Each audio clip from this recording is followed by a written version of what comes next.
नमस्कार. सेवानिवृत्त लोकांसाठी इन्कम टॅक्सचा दाखला ऑनलाईन देण्याची व्यवस्था शासनाने केलेली आहे.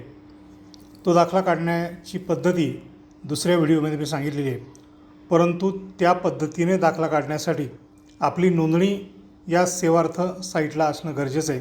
ती नोंदणी कशी करायची हे आपण या ठिकाणी पाहू. यासाठी सर्च इंजिनमध्ये आपल्याला निवृत्ती वेतन वाहिनी किंवा सेवार्थ महाकोश अशा पद्धतीने सर्च करायचे. या ठिकाणी टॅब आलेला आहे. या टॅबला क्लिक केल्यानंतर शासनाचं पेज ओपन झालेलं आपल्याला दिसेल. या ठिकाणी पहिल्यांदा लॉग इन करायचं आहे. लॉग इन होण्यासाठी आपल्या सर्वांचा यूजर आय डी आहे पेन्शनर हा लॉग इन आय डी आहे आणि त्याच्यासाठी डिफॉल्ट पासवर्ड आहे IFMS123. IFMS123 सगळे अक्षरं स्मॉलमध्ये आहेत. त्यानंतर या ठिकाणी कॅप्चा दिसतोय, तो कॅप्चा आपल्याला फीड करायचा आहे.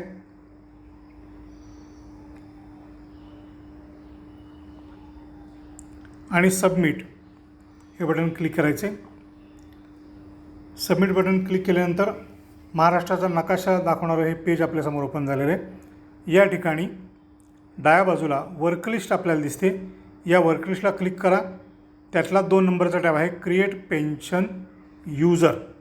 पेन्शनर यूजर ही माहिती आपल्याला भरायची. ही माहिती भरण्यासाठी पहिल्यांदा आपलं ट्रेझरी अकाउंट म्हणजेच आपल्या जिल्ह्याच्या ट्रेझरीची नोंद या ठिकाणी आपल्याला करायची. उदाहरणार्थ या ठिकाणी एक नमुना म्हणून आपण नोंद घेतलेली. PPO क्रमांक आपला स्वतःचा PPO क्रमांक या ठिकाणी नोंद करायचा आहे.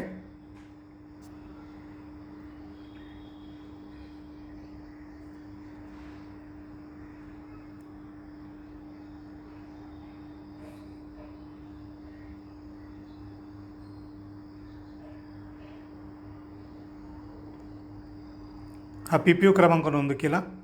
यानंतर आपण पेन्शनसाठी ज्या बँकेमध्ये खातं उघडलेलं आहे त्या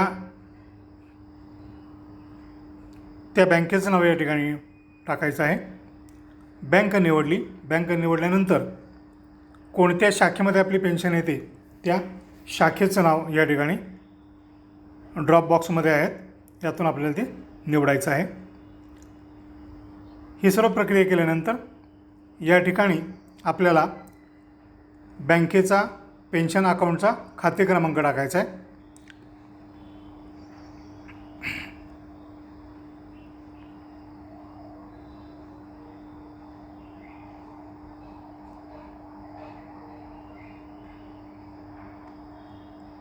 अशा पद्धतीनं हा खाते क्रमांक टाकलेला आहे. ही माहिती सर्व घेतलेली.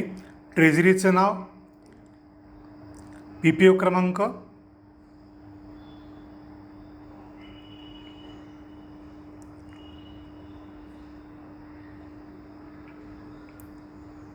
त्यानंतर बँकेचं नाव, बँकेची शाखा आणि खाते क्रमांक ही सर्व माहिती भरल्यानंतर या ठिकाणी क्रिएट युजर अशा पद्धतीनं शब्द आपल्याला टाकायचा. या क्रिएट युजरला क्लिक केल्यानंतर आपल्या मोबाईलवरती तुम्हाला एक मेसेज दिसेल. तो मेसेज काय आहे तो आपण या ठिकाणी पाहूयात. या ठिकाणी जो मेसेज आलेला आहे तो मेसेज आपल्याला पाहायला मिळेल.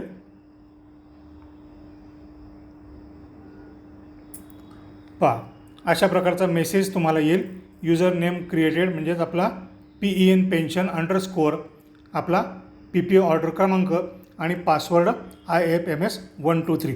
अशा पद्धतीने ही प्रक्रिया नोंदणीची पूर्ण होईल. ही नोंदणीची प्रक्रिया पूर्ण झाल्यानंतर आपण लॉगआउट करायचं आहे, म्हणजे त्या सिस्टीममधून बाहेर पडायचं आहे.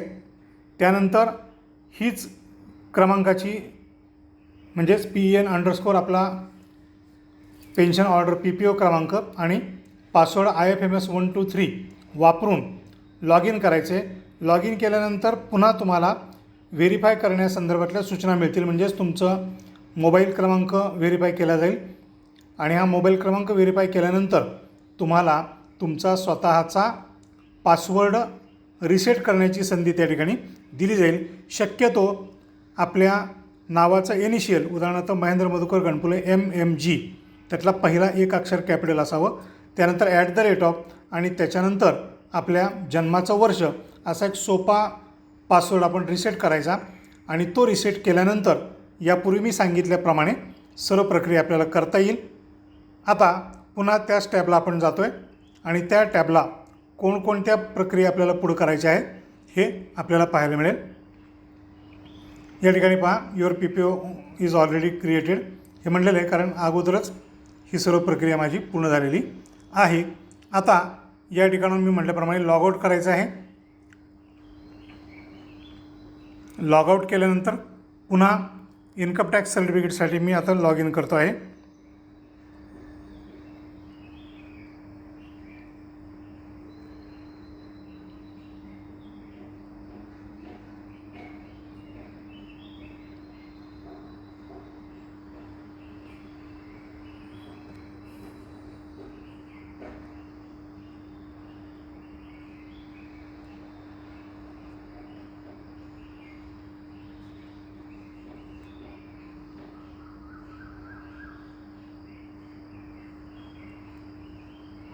या ठिकाणी मी जो पासवर्ड रिसेट केलेला आहे तो रिसेट पासवर्ड वापरतो आहे आता.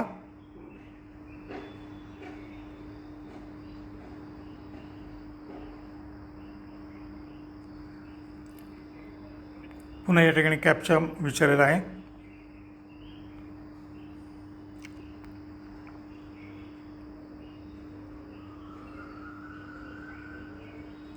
सबमिट केल्यानंतर ज्या कर्मचाऱ्यासंदर्भात आपण काम करणार आहोत त्या कर्मचाऱ्याचं नाव म्हणजे आपलं स्वतःचं नाव आणि PPO ऑर्डर आपल्याला वर दिसेल. म्हणजेच हे आपलं स्वतःचं स्वतंत्र लॉग इन झालं. त्यानंतर इन्कम टॅक्स हा टॅब इथे दिसेल. या इन्कम टॅक्सला क्लिक केल्यानंतर आपल्याला आपला पुन्हा PPO नंबर दिसतो आहे, फायनान्शियल इयर दिसतं आहे. आपल्याला 23-24 संदर्भातली माहिती घ्यायची आहे. ही 23-24 संदर्भातली माहिती या ठिकाणी गतवर्षी मिळालेलं जे काही आपल्याला पेन्शन आहे त्या पेन्शनचे सर्व डिटेल्स पाहायला मिळतील. आणि त्यानंतर प्रिंट असं क्लिक केलं की आपल्याला या ठिकाणी शासनाकडून आलेलं सर्टिफिकेट दिसेल. याचा स्क्रीनशॉट घ्या किंवा याला प्रिंट अशी ऑप्शन दिली की आपल्याला सिस्टीमनुसार ते डाउनलोडसुद्धा करून घेता येईल. अशा पद्धतीने ही सर्व व्यवस्था आपण वापरू शकता. मी महेंद्र गणपुले या माध्यमातून आपल्याला ही सर्व माहिती दिलेली आहे. धन्यवाद.